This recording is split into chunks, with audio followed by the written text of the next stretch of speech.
ಹಲವು ಗೊಂದಲಗಳಿಗೆ ಕಾರಣವಾಗಿರುವ ಸಾಮಾಜಿಕ, ಶೈಕ್ಷಣಿಕ ಮತ್ತು ಆರ್ಥಿಕ ಸಮೀಕ್ಷೆಗೆ ತಡೆ ನೀಡಲು ಕರ್ನಾಟಕ ಹೈಕೋರ್ಟ್ ನಿರಾಕರಿಸಿದೆ. ಜಾತಿಗಳ ಸಾಮಾಜಿಕ, ಆರ್ಥಿಕ, ಶೈಕ್ಷಣಿಕ ಸಮೀಕ್ಷೆ ನಡೆಸುವ ರಾಜ್ಯ ಸರ್ಕಾರದ ಕ್ರಮ ಪ್ರಶ್ನಿಸಿದ್ದ ಅರ್ಜಿಗಳನ್ನು ಮುಖ್ಯ ನ್ಯಾಯಮೂರ್ತಿ ವಿಭು ಬಕ್ರು ಹಾಗೂ ನ್ಯಾಯಮೂರ್ತಿ ಸಿಎಂ ಜೋಶಿ ಅವರಿದ್ದ ಪೀಠ 2 ದಿನ ವಾದ ಪ್ರತಿವಾದ ಆಲಿಸಿದ್ದು, ಅಂತಿಮವಾಗಿ ಇಂದು ಸಾಮಾಜಿಕ, ಶೈಕ್ಷಣಿಕ ಮತ್ತು ಆರ್ಥಿಕ ಸಮೀಕ್ಷೆಗೆ ತಡೆ ನೀಡಲು ನಿರಾಕರಿಸಿದೆ.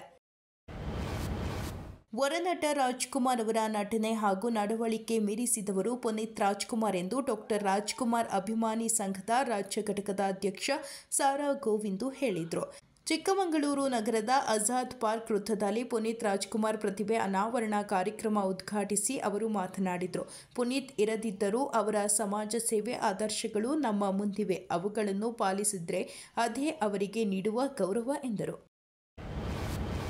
ಮನೆ ಕೆಲಸದ ಮಹಿಳೆ ಮೇಲೆ ಅತ್ಯಾಚಾರ ಪ್ರಕರಣದಡಿ ಮಾಜಿ ಸಂಸದ ಪ್ರಜ್ವಲ್ ರೇವಣ್ಣಗೆ ಜೀವಾವಧಿ ಶಿಕ್ಷೆ ವಿಧಿಸಲಾಗಿದೆ. ಪ್ರಜ್ವಲ್ ವಿರುದ್ಧ ಜನಪ್ರತಿನಿಧಿಗಳ ನ್ಯಾಯಾಲಯದಲ್ಲಿ ಇನ್ನೆರಡು ಕ್ರಿಮಿನಲ್ ಪ್ರಕರಣಗಳು ನಡೆಯುತ್ತಿವೆ. ಈ ಪ್ರಕರಣಗಳನ್ನು ಮತ್ತೊಂದು ಸೆಷನ್ ಕೋರ್ಟ್ಗೆ ವರ್ಗಾಯಿಸುವಂತೆ ಮಾಡಿದ್ದ ಮನವಿಯನ್ನು ಹೈಕೋರ್ಟ್ ತಿರಸ್ಕರಿಸಿದೆ.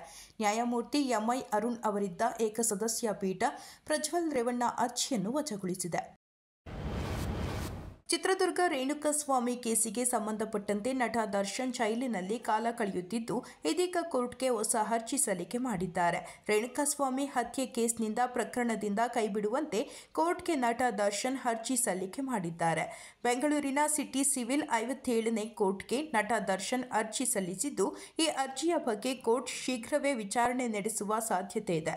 ಕಳೆದ 44 ದಿನಗಳಿಂದ ದರ್ಶನ್ ಸೆರೆಮನೆ ವಾಸ ಅನುಭವಿಸುತ್ತಿದ್ದು, ಹಾಸಿಗೆ ದಿಂಬು ಸಹ ಇಲ್ಲದೆ ಕಂಗಾಲಾಗಿದ್ದಾರೆ.